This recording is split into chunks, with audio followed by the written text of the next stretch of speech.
Baik, Assalamualaikum warahmatullahi wabarakatuh. Perkenalkan, nama saya Muhammad Nasir dari kelas Pendidikan Geografi ICP Angkatan 2023 dengan NIM 23010 9510002. Nah, selamat datang di channel saya. Pada video kali ini, saya akan membahas mengenai dunia bahasa Indonesia dan menginformasikan berbagai hal di dalamnya, mulai dari sejarah perkembangannya, hingga bagaimana kita dapat menggunakan bahasa Indonesia ini secara efektif dalam komunikasi sehari-hari. Jadi, tunggu apa lagi? Mari kita mulai videonya. Nah, materi pertama yaitu sejarah perkembangan bahasa Indonesia. Teman-teman pasti tahu bahwa bahasa Indonesia bukanlah bahasa yang muncul secara instan, melainkan akumulasi berbagai pengaruh budaya, sejarah, dan politik yang membentuk wilayah Nusantara selama berabad-abad lamanya. Sebelum menjadi bahasa Indonesia, bahasa yang digunakan di kepulauan ini atau di Indonesia dikenal dengan berbagai nama, termasuk bahasa Melayu yang sudah menjadi bahasa perdagangan dan komunikasi sejak abad ke-7 Masehi. Perkembangan bahasa ini dipengaruhi oleh interaksi antara berbagai suku bangsa, agama, dan budaya yang berbeda di Nusantara, termasuk pengaruh dari agama Hindu-Buddha dari India, ada bahasa Sanskerta, bahasa Arab dari Islam yang berada di Timur Tengah, dan kolonialisasi Eropa. Pentingnya bahasa Indonesia dalam konteks nasional diakui oleh para tokoh pergerakan kemerdekaan yang menekankan peran bahasa sebagai alat pemersatu bangsa. Nah, teman-teman pasti mengingat sejarah yang terjadi pada tahun 1928. Nah, eh, pada tahun ini terjadi peristiwa Sumpah Pemuda yang secara resmi menjadikan bahasa Indonesia sebagai bahasa negara. Keputusan ini kemudian menjadi tonggak penting dalam sejarah bahasa Indonesia, mengukuhkan statusnya sebagai bahasa resmi dan identitas nasional Indonesia. Bahasa Indonesia memainkan peran kunci dalam membangun persatuan dan identitas nasional di tengah keberagaman budaya dan suku bangsa yang ada di Indonesia. Maka dari itu, pengakuan resmi ini memungkinkan bahasa Indonesia berkembang sebagai bahasa pengantar dalam pendidikan, pemerintahan, media massa, dan komunikasi sehari-hari, menghubungkan lebih dari 700 bahasa daerah yang digunakan di Indonesia. Hal ini tentu saja menjadikan bahasa Indonesia bukan hanya sebagai alat komunikasi, tetapi juga simbol persatuan dan kesatuan bangsa, menggambarkan semangat Bhinneka Tunggal Ika, yaitu berbeda-beda tetapi satu jua. Nah, proses ini akan terus berlanjut hingga kini dengan bahasa Indonesia beradaptasi terhadap perubahan zaman dan tetap relevan di era globalisasi yang terjadi saat ini. Nah, materi selanjutnya yaitu kedudukan bahasa Indonesia. Nah, kedudukan bahasa Indonesia dalam masyarakat Indonesia tidak hanya sebatas sebagai alat komunikasi, tetapi juga berfungsi sebagai penjaga persatuan dan identitas bangsa. Sebagai bahasa resmi negara, bangsa Indonesia, maka bahasa Indonesia memiliki peran yang sangat penting dalam berbagai aspek kehidupan. Dalam konteks pemerintahan, bahasa Indonesia digunakan dalam semua proses administrasi, mulai dari penyusunan kebijakan hingga pelaksanaan layanan publik. Hal ini memastikan bahwa seluruh penduduk, tidak peduli meskipun mereka berbeda latar penduduk, meskipun mereka berbeda dalam hal latar belakang budaya dan bahasa daerah, apakah mereka dapat memahami dan berpartisipasi aktif dalam pemerintahan negara. Hal ini memperkuat kohesi nasional dan meminimalkan potensi konflik yang mungkin timbul dari perbedaan bahasa. Selain itu, bahasa Indonesia juga berperan sangat krusial dalam bidang pendidikan. Teman-teman bisa melihat bahasa Indonesia ini digunakan sebagai bahasa pengantar di sekolah-sekolah dan institusi pendidikan tinggi di seluruh Indonesia. Dengan demikian, bahasa Indonesia menjadi alat penting dalam penyebaran ilmu pengetahuan dan teknologi, memungkinkan siswa dari berbagai daerah untuk mendapat akses pendidikan yang sama.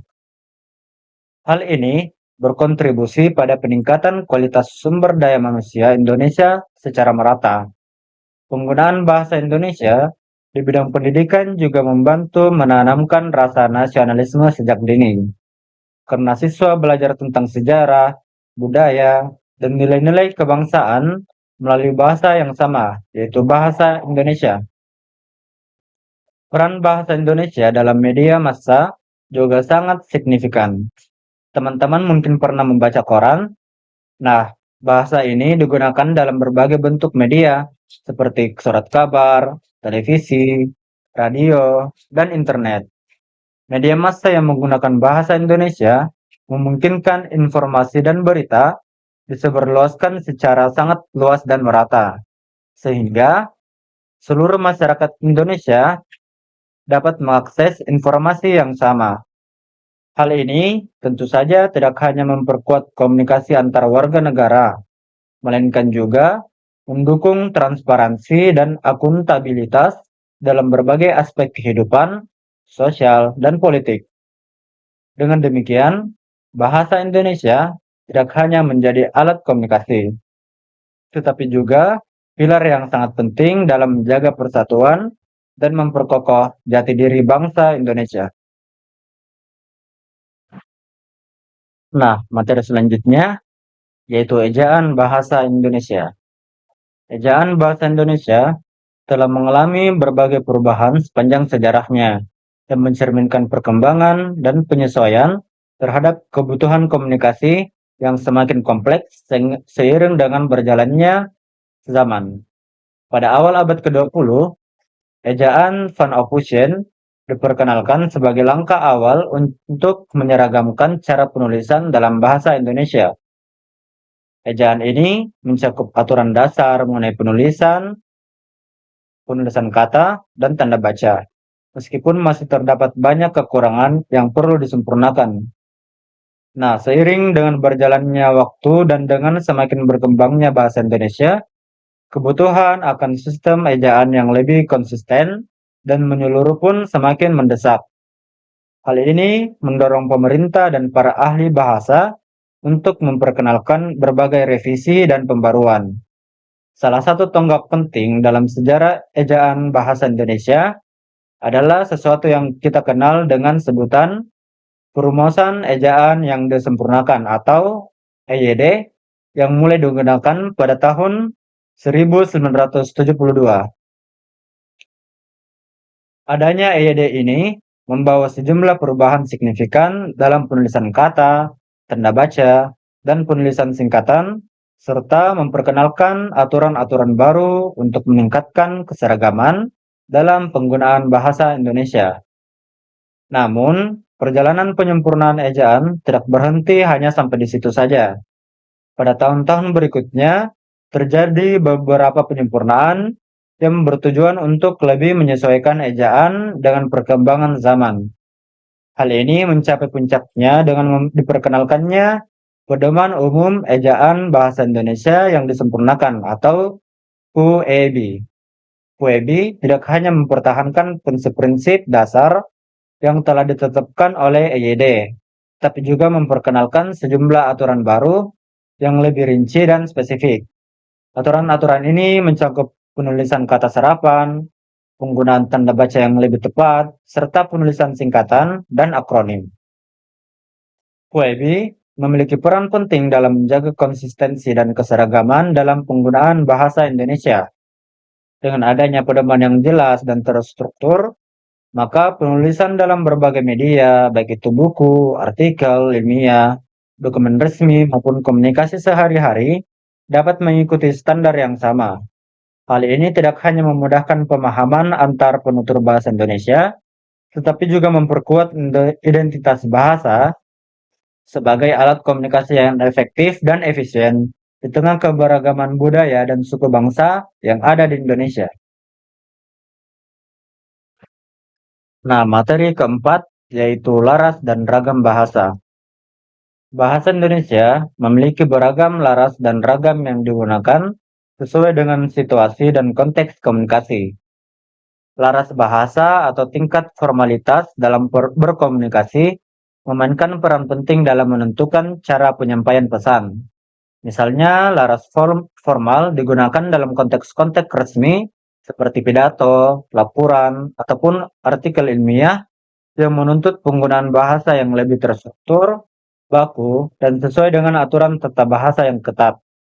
Sebaliknya, laras santai diterapkan dalam percakapan sehari-hari yang lebih fleksibel dan sering menggunakan ungkapan-ungkapan informal. Ragam bahasa mencerminkan variasi dalam penggunaan kata, frasa, dan ungkapan berdasarkan berbagai faktor seperti konteks, sosial budaya, dan geografis. Dalam konteks sosial, bahasa yang digunakan bisa berbeda antara kalangan usia, profesi, ataupun kelompok tertentu. Misalnya, bahasa yang digunakan oleh remaja seringkali berbeda dari bahasa yang digunakan oleh orang dewasa. Dengan adanya istilah-istilah gaul atau yang disebut slang, lalu ragam bahasa juga dipengaruhi oleh budaya, di mana ungkapan atau frasa tertentu mungkin hanya dipahami dalam konteks budaya tertentu. Lalu, pemahaman tentang berbagai ragam dan laras bahasa itu sangat penting untuk memastikan bahwa pesan yang disampaikan dengan tepat dan sesuai dalam berbagai situasi komunikasi. Ketika seseorang mampu menyesuaikan bahasa yang digunakan dengan konteks yang ada, maka komunikasi menjadi lebih efektif dan efisien. Misalnya, dalam konteks profesional, penggunaan bahasa yang formal dan tepat menunjukkan sikap profesionalisme dan kredibilitas. Sementara dalam konteks sosial yang lebih santai, penggunaan bahasa yang lebih akrab dan informasi dapat memperkuat hubungan interpersonal.